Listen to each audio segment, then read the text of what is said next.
So you've created an online course. Why is no one buying it? The answers in this episode of The Ambitious Life.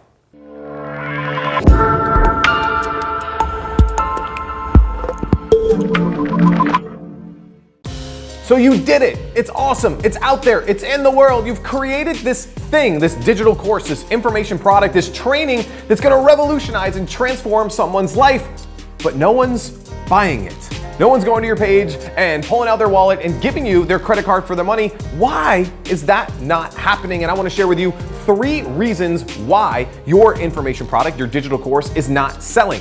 Reason number 1 that your digital course isn't selling is that you focused way too much time on creating the thing and not marketing the thing. Let me tell you what I mean. Maybe you spent months, creating the perfect mind map and getting all of your PowerPoint slides together and filming all these awesome videos, but you didn't spend any time on market research. You didn't spend any time on, do people actually want this? You didn't spend any time doing the thing that you teach in your course for other people to know if they would even pay for that service. And again, maybe you spent a year creating the thing, shooting the videos and recording the audios and creating beautiful PDFs and infographics and all these things. And you spent a year doing that, but you spent 1 day marketing it. You spent 1 week marketing it. It goes back to, musicians, being a musician myself. I'm the guy who I spent, a year writing the album, recording the album, mixing the album, mastering the album. And then I went to disc makers and I got 1,000 CDs printed. And then the 1,000 CDs came and I went, uh-oh. I have 1,000 CDs to give away. That is your biggest problem, is you spend too much time on creating the thing and not enough time on marketing the thing. Reason number 2 that your digital course is not selling is that you're focusing on your actual product and not the transformation that it makes. So let's say you got people to your sales page. You get people maybe to show up to a webinar. You got someone to watch your video sales letter or join your email list, but you're focusing on the thing. It's 4 videos, it's 4 audios, it's 3 hours of training, and you're focusing on the stuff, not on the transformation. No one wakes up, except for me, because I'm weird, waking up every morning and saying, I want to buy an online course, I want to buy training, I want to buy work to do. No one does that.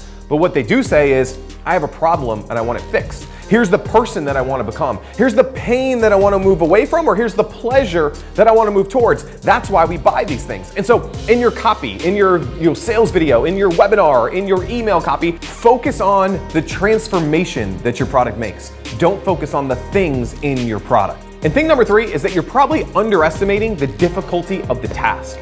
Think about what has to happen for someone to come and buy your digital course. Well, first they got to stumble across you, whether it was a blog post that you wrote or an ad that you put up or a podcast that they heard you on. Then they had to have taken action and gone to your website, gone to your page. Then after they got to your page, they had to do something. Maybe they had to opt in and give you a name and email address. Then they had to watch a 60-minute webinar. Then during that webinar, they had to say, oh my God, this product is perfect for me. And then they probably didn't have their wallet on them, so they had to run over to the kitchen, get their wallet, grab the credit card and say, do I really want to give this person my credit card information over the internet? And then they have to actually purchase it. There is difficulty in getting someone to do that, and you probably underestimate the difficulty of selling, the difficulty of marketing, the difficulty of persuading someone and influencing someone that your product is a solution to their problem. So spend time being in the trenches, being in warfare. Like, you're going to war. If you think that you can just be like, hey, I got this thing, and you can start selling it, just because you have a link to your product on your homepage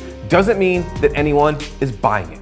Just because you put up a tweet and you said, hey, check out my new course, doesn't mean anyone clicked on that link. Just because you wrote a Facebook status and you shared a quick example from your course doesn't mean that people are jumping at the bits to get it. It is hard to get people to buy these courses. And if you're treating this as just like hey, it's just a thing that's on my website, well, then it will just be a thing that's on your website. So if you want to start selling more of your digital courses, remember these 3 lessons that I shared with you here today. Thing number 1 is that you probably are spending more time on the thing and not on marketing the thing. Thing 2 that we talked about here today is that you need to stop focusing on the features of your product and focus on the transformation that your product brings. And thing number 3, don't underestimate the difficulty of the task. Look at how much someone has to do to buy your product and service, and then go to war. Do these things. You'll sell more courses and you'll be able to live a more ambitious life. Hey guys, if you like this video, make sure you subscribe to our channel. Good? Is that a wrap? That's it. Wrap it up? Yep. All right. So what's next on tap? So tomorrow we've got to work on Yep. this one, and I think also talk about that. Okay. What do you think? That's good. Okay. Word. All right. Woo! We're in.